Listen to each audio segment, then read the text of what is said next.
দক্ষিণ কোরিয়ার প্রেসিডেন্টের আচমকা সামরিক আইন জারির ঘোষণা আর এরপর গণবিক্ষোভের জেরে তা বাতিলকে কেন্দ্র করে এখনও উত্তাল দেশটির রাজনীতি। ইউন সুক ইয়েলের পদত্যাগের দাবি জোরালো হওয়ায় গভীর নেতৃত্ব সংকটের মুখে দেশটি।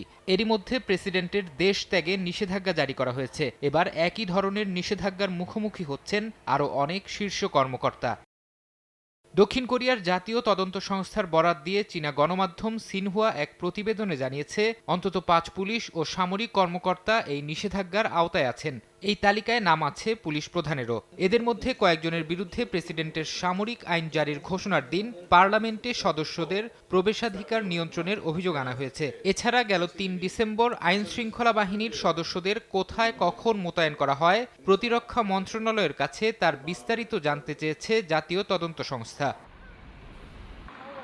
ব্যর্থ সামরিক আইন জারির চেষ্টার ঘটনায় প্রধানমন্ত্রী হ্যান ডাক সু সহ ক্ষমতাসীন দলের মন্ত্রিসভার সদস্য ও গোয়েন্দা প্রধানকে জিজ্ঞাসাবাদের অনুমতি চেয়েছে পুলিশ, এমন খবর প্রকাশ করেছে দক্ষিণ কোরিয়ার গণমাধ্যম ইয়োনহ্যাপ নিউজ এজেন্সি।